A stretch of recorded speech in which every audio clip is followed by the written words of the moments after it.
Hello viewers, welcome to the Taf Hub, another exciting episode here. I am Mariama Kuli and we are so excited to be back on this very important platform brought to you by Taf Africa Global, where we are all learning about, estate and development and what important informations we need to safeguard ourselves in purchasing a land or getting into real estate development. I am here, of course, with the man himself, Mr. Mustafa Njai. Welcome. Thank you very much, Mariama. Thank you. And yes, we are here to talk about real estate development and bringing all the players so that people will understand that it's not only those who are in the field like ourselves, but there are some other parties, that play very important roles in this industry. And that is why it's diverse, and we want to bring in every player so that they will educate us. They will shed light on a lot of issues that needs to be discussed here. Yes. So today we are honored and privileged to have within our midst nobody other than the Honorable Dr. Sekou Jabi, who is the first Deputy Governor of the Central Bank of the Gambia. Right. So, Dr. Jabi, you're welcome. Welcome. Right. Thank you, Taf Mustafa Njai and Koli Mariama, and the entire the company staff of Taf Holdings. Really, I'm glad to be here and to talk about this very important real estate sector. It's so important to the Gambia and even many of our developing world. So to have such a forum, I know we all see many of the real estate sector along the streets also operating everywhere, but we don't know much information about it. So I'm so much glad to have such a forum and explain the bits of everything about real estate sector to the masses. Yeah, can you tell us a little bit about yourself and your experience? Right, I'm Dr. Sekou Jabi. I'm coming from, born in Nyanikayai by Kuntauru. I did my high school St. Augustine's, my first degree in the University of Sierra Leone, Forby College in 1993-94, and in Manchester, doing my master's there in Manchester 2003-2004. I worked with the central bank since 1997, over 20 years now, and I rose through the ranks to the level of the first deputy governor. And 2011-2014, I did my PhD in development financing at the University of Malaya, Malaysia, Kuala Lumpur. That's a brief about me. That's great, Doctor. Now let's start. How does your institution involve in the real estate sector, the central bank, as a regulator? Well, at the regulatory arm of it, I think there's some initiative at the level of government that central bank is a member of the task force to look at ways and means of how to guide the industry, how to guide the real estate sector, because we believe every time they can have to go into the industry. We don't have much data on it, that kind of thing, and to be able to regulate that much, you have to bring them on board to be able to do that. At central bank level, we do also house our staff to purchases of some plots from the real estate industry, agencies also across the country. We are able to do that across our staff, from cleaners and junior staff to level of senior management. We do that. But currently at the level of regulatory level, there is some initiative being made, and we are very much interested to have that data in and be able to advise policy to go forward. That's so important for us. We are working with key stakeholders at Ministry of Lands, I think Competitive Commission, Ministry of Finance, and other line ministries, plus Central Bank. We are part of that task force that we are pushing to come up with a guide, a regulatory form, sort of, a surveillance sort of, maybe not regulation as we regulate banks, as we regulate other financial institutions, but some form of surveillance to be able to bring them on board, bring them mainstream, to sort of mainstream them. That's key, that's important, Yeah, but then how do you see the importance and development of the real estate sector in the Gambia? It is massive, particularly after the new dispensation. A lot of construction. At some point, cement is even out of stock, really, out of stock. And people are building very nice houses. It's adding value to our infrastructure, it's adding value to our facelift of this country, really. So it's so important. But as I said, regulation is a guide. Regulation supports, it enables all those developmental issues, really. So it doesn't mean come regulation, no, you cannot build this here, no, you cannot do this, you cannot do that. But this is just to take into account people that are ready for the industry, people that have the wherewithal to go into the industry are there in the industry. Not just any Tom, Dick, and I go in. Every other day you have problems in the newspapers. I bought land, I paid my last payment, I don't have my documents, I don't have this. Some people don't even have capital. They go and secure a plot, try to sell it. Before they could sell it, in fact, give money to the landlord would sell it to somebody who is coming up with the ready cash. So these are all issues that we are fighting, particularly in our brothers and sisters in the diaspora. So these are issues that it needs to be further regulated. And last time I was following up a program that was saying membership regulation, member regulation. I don't think this will be effective. We need the government's role in this place to be able to guide the sector properly. The importance that we cannot be overemphasized. It addresses housing poverty. We need to know in a year how much housing units are being built.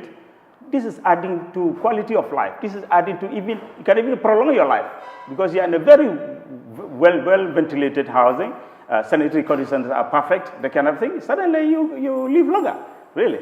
So there comes the role of government that we need to come in and try to sanitize this industry for the benefit of everybody in this country.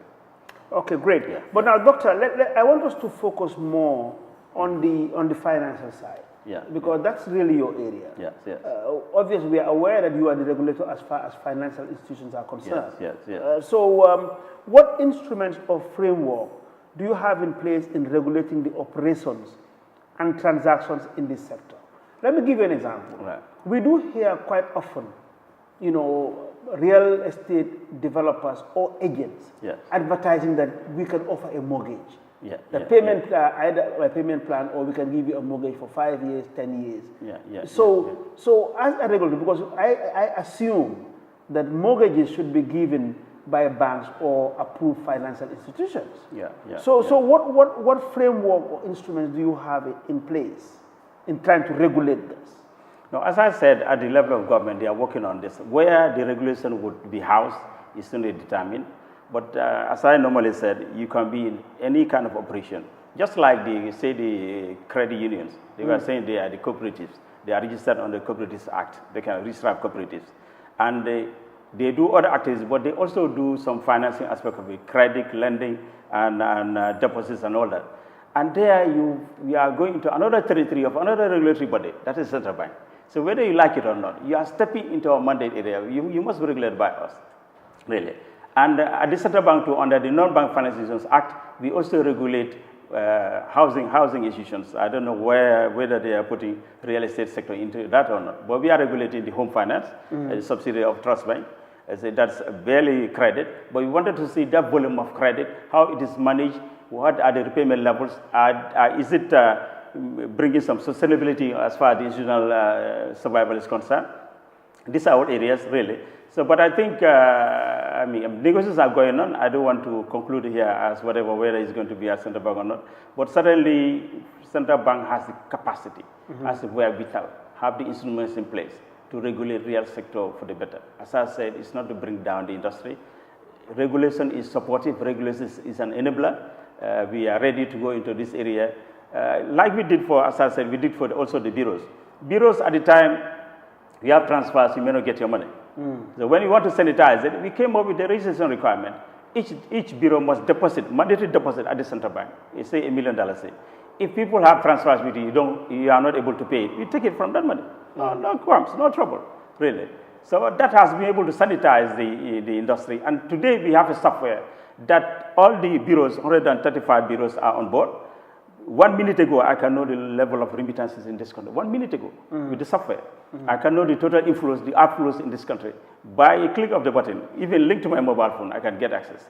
So if real estate sector is also done like that, have a mandatory deposit somewhere, that people are paying overseas, the diaspora, paying their monthly contributions, 5 months, 6 months, they pay all the installments, and they couldn't get their plot. There's so a lot of dirty games here and there. They need to report to the regulator, and they are refunded from the mandatory deposit from the real estate sector. Because I've seen some people, basically with no capital, just finish school, have a plot somewhere, they go to institutions that are providing housing schemes for their staff, try to sell it there, here and there, and that's why they pick up. And normally, a lot of other troubles here and there. Every day you go to a police station. Every day you are answering a court summon. Every day is another thing. I think we need to grow out of that. Real estate sector is so much in this country. We need to guide it. It's sort of like a comparative advantage for us. We need to guide it so that it's sustainable. It continues to have that quality impact on our lives. Really, that's key. Now, we know that data is very important and then knowing its significance. How do you keep records, especially with data gathering? Yeah, we have our data collected from the institutions that we regulate. The banks would send us every quarter report on their financing across sectors, on agriculture, on building and construction, on distributive trade, on name it, personal loans and all that. We have that kind of thing with the banking sector, but it's not all capturing the entire financing aspect of real estate sector. There are some that may pay cash to the office. There are some that may pay whatever also. So we need to know what involves, how many housing units are being built, how much financing is needed, all that kind of thing. If you have that database, policy is based on data you have. You cannot sit down and say, this is my policy. You have the data and you deduce data from the policy from the data you receive. This is key to be able to arrive at a very good conclusion. You need to have that data to give you that foresight. And you can also be able to project based on the data you have. But without data, absolutely, you can't do anything about it. Yes. That's great. Now, Doctor, additionally, players in the real estate sector have proliferated over the past few years. Just as what you said. Indeed. Now, what changed? I want your response here. What do you think? Your opinion? What do you think that the change to cause this proliferation? And what do you think can be done to integrate or mainstream this sector to ensure what is being done is right? It's an opinion that we want here. Indeed. That's a very good question. As I said, I get back to the bureaus with the experience we had with them. Initially, the bureaus were operating just like anyhow. They send daily fax messages to the central bank. We put it together, the kind of thing. And sometimes some would not even come. Sometimes even if you fax, the ink is poor, it's not coming out fine. Basically, you don't have any record of it. You go to Westfield, go to many other major junctions. You have people with calculators, the kind of thing. They're changing money, changing dollar and all that. We couldn't have that much information about them. So we mainstreamed it. You say, now, anybody go into this sector, you must be registered, licensed by the central bank. And we have our requirements. You must come up with your memo and articles. These are the shareholders, these are that. So we identify when there are problems, these are the people we should follow. Is it? I believe the real sector should also go along the same line. You have the registration process is there. You have a memo and articles, how many so persons handling what percentage of the company, and what's your capital requirement. You have a mandatory deposit. If you fail in your responsibilities, you are deducted from the mandatory deposit and the people affected are funded.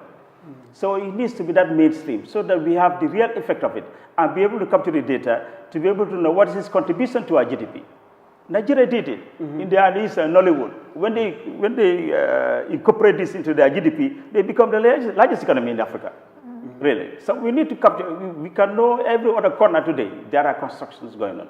If you are able to capture this, having that impact on the quality of life of people, you live in a very comfortable area, highly ventilated, compared to like the slums of Nairobi, Kibera, and other places, that kind of thing, really. So if you have this kind of units, it's going to add value, add quality of our lives, really. So you need to capture that data, knowing how much are we going, maybe survey conducted, to know how much the level of proliferation of the real estate sector is addressing housing poverty in the country.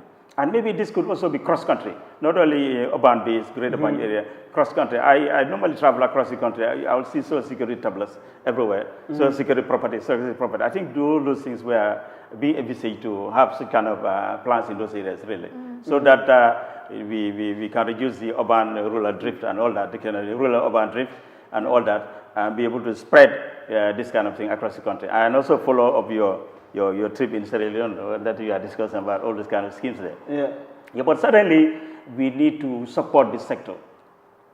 Regulation, as I said, is supportive. We need to support it, come up with guidelines, come up with registration requirements, that the right people, the people with the wherewithal, the people with the interest to go in there, not like that's the profitability in this industry, you go in there and dirty all the waters, that kind of thing, and move out, really, really. Because like at the Westfield, people with the calculators, you want to stop money transfer now or change of money now, they put calculator somewhere and move into another business. Nothing to lose, nothing to lose.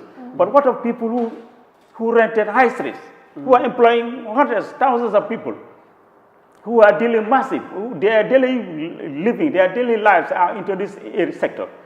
They spoil it for all those kind of people. When those people lose that business, where do they go now?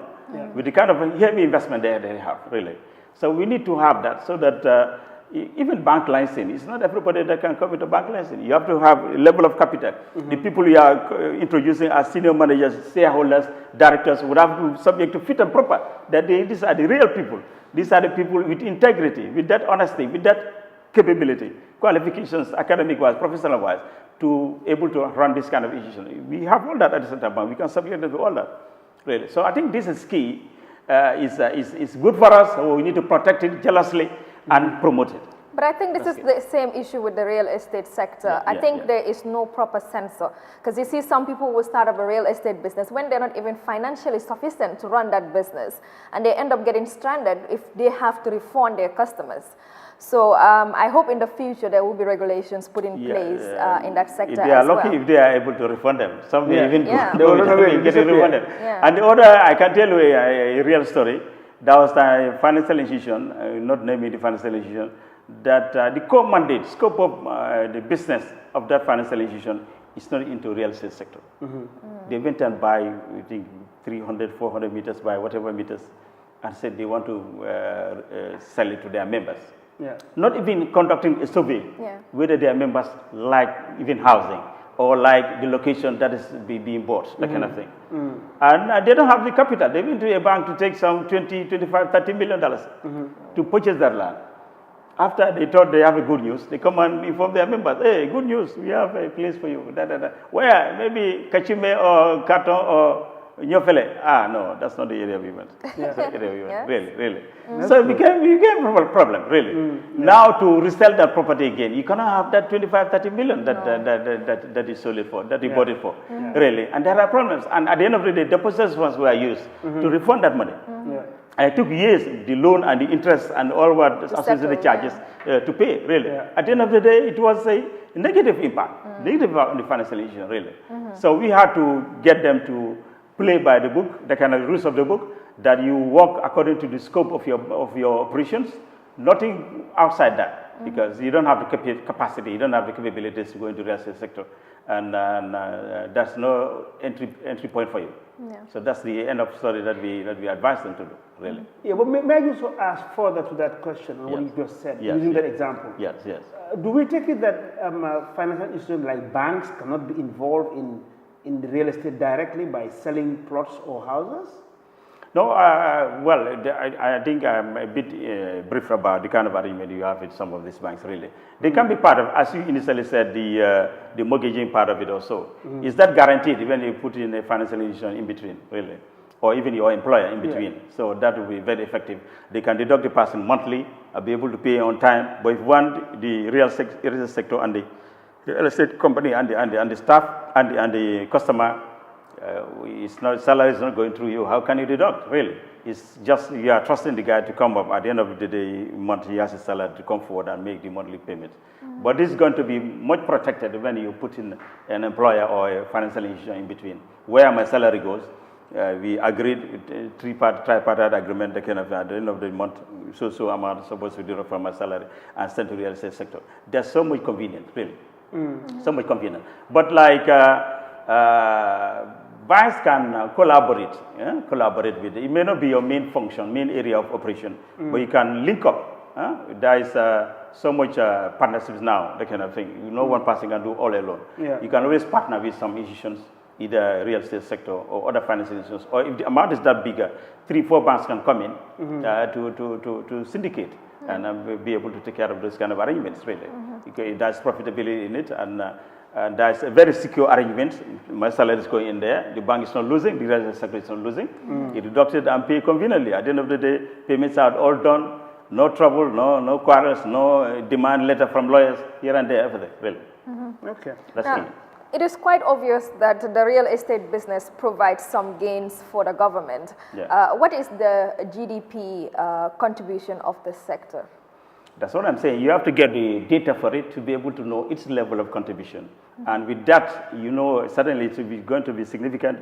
And with that, you promote it better, you regulate it better, so that its share of the GDP can be improved, really.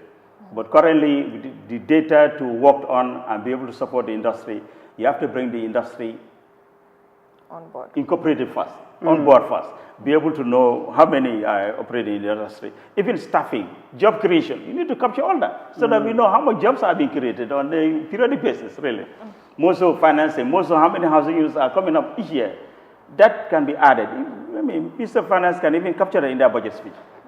To know the quality of life people are now having as far as the house is concerned. That's all about South Africa, the kind of thing, really. Affordable housing.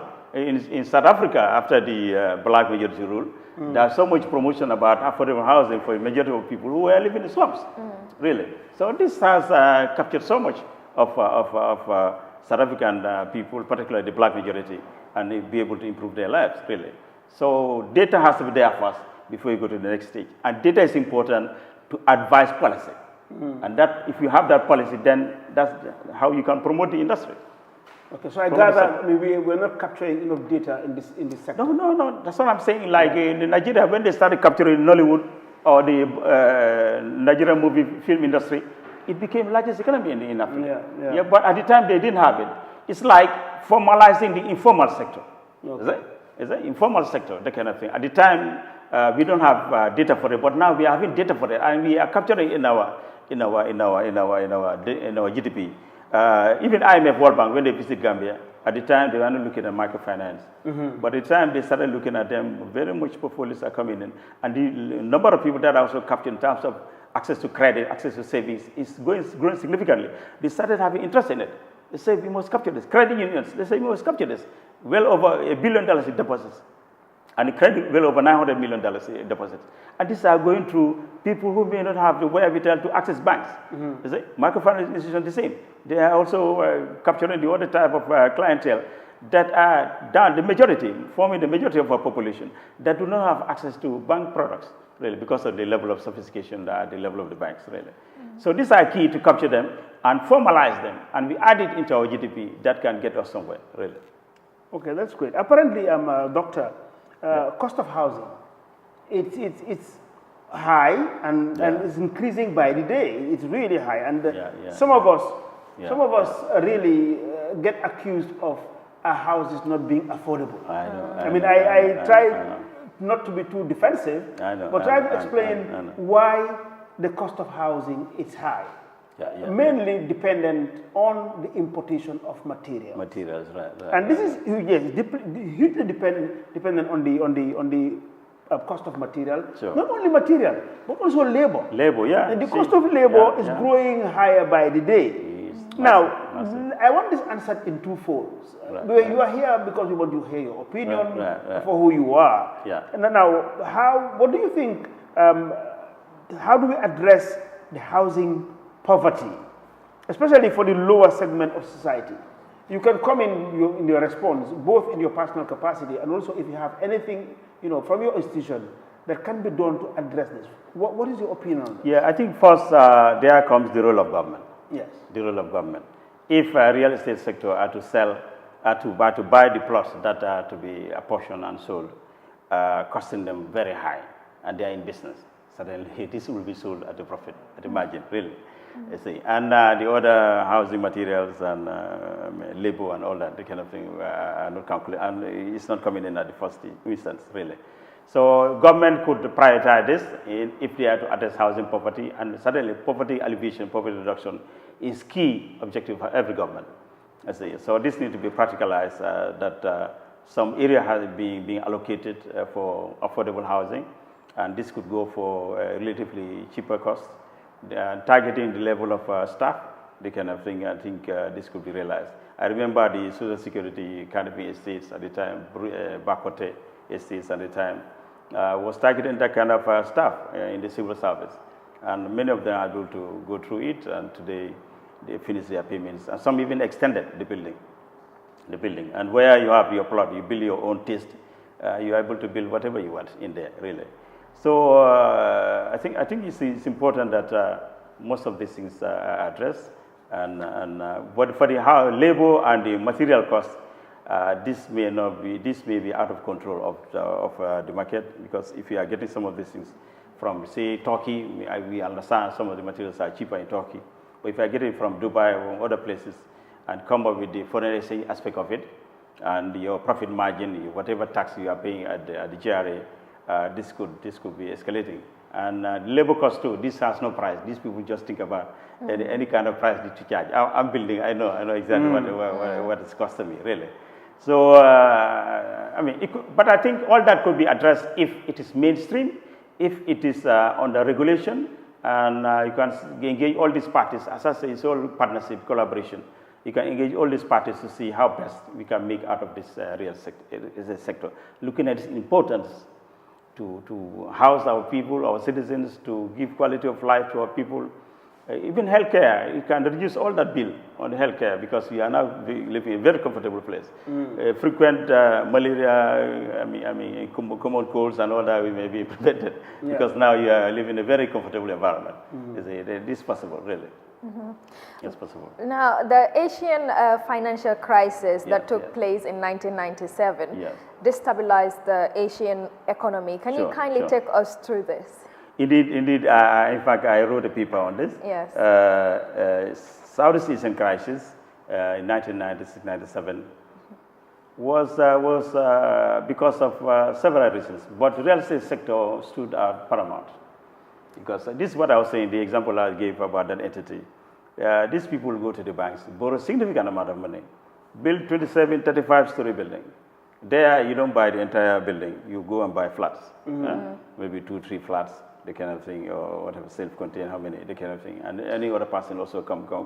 You expectation that people have demand, they come and acquire these properties, these flats, they pay you, and you return the banks their money. You build up a lot of these skyscrapers at the end of condominium. At the end of the day, there's no demand. Just like the case of that plot being bought, and your members do not want that plot. There's no demand. And you cannot turn that building into liquid cash to pay the bank. And we all know in the banking sector, the provisioning, the write-offs and all that. After 3 months, you don't pay, you start provisioning.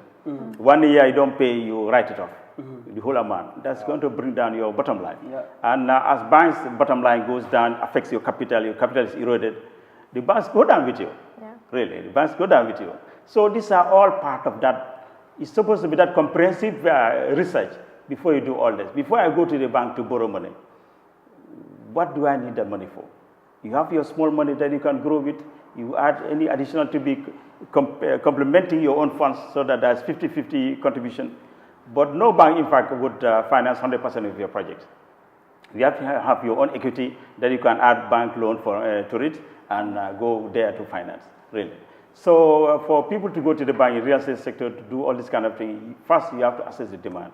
The location I'm going in, what's the demand? Maybe go to some institutions that are providing housing to their staff to assess their demand on that. The moment you have it, it's ready in the market, and people are coming for it within weeks to acquire it, and you are out of the financial stress. But you do that without all that. I think many people, in fact, don't have the right financial advice to go into this. Some people have adequate funds to go into their business, but they still want to go and borrow funds to add into it. You have your liquidity, you are not under liquidity trouble. You go to the banks to add more money. You are just wasting it, and the financing aspect of it, obligation will be going to be very high, and at the end of the day, you don't achieve your project. This could be counterproductive, really. So Southeast Asian crisis is there for everybody. You need to do research before you take a loan. You take your loan, acquire this building, acquire this plot, build it to required standards, have demand for it, get your money, pay the bank, no trouble. There's gains from both ends, really. There's gains from both ends. But if you want to just go ahead without any survey, without any research into it, this could affect you as an entity, and also the bank that you are borrowing money from. These are very critical issues. Some other aspect of the Asian crisis had been the compromise on lending standards. They were giving loans to people at will, business cronies, friends, families, the kind of thing. And these were excessive, and the loans defaulted, provisional write-offs, and the banks could not also stand it. They had to go down with it. But as I said, paramount to it was the real estate sector. Thank you so much. That was a very, very interesting conversation there. Until we come your way next week on the Taf Hub, do remember to go subscribe on our YouTube channel and follow the links below on where you can watch this show. Thank you. Taf Africa Global presents the first eco-smart city in the Gambia, the Taf City, located between Gunjur and Sifo. It is 30 minutes away from the Banjul International Airport. At Taf City, you will be able to live, work, play, and shop in a healthy multi-purpose community. This vibrant urban environment will meet your everyday needs with commercial, business, recreational, and other complementary services to increase the value of your home. With up to 5,000 units of affordable homes on a 500-hectare land, Taf City will be twice the size of Banjul. Prime location, stunning properties, and amazing discount of 20% for the first 50 buyers. Make an appointment today to secure your property. For more information, please call +220-776233 or +220-376-2333, or you can send an email to info@tafafricaglobal.com. Better still, visit our office at Madiba Mall, Bruford Gardens Estate. Taf City, a green and smart city accessible to all.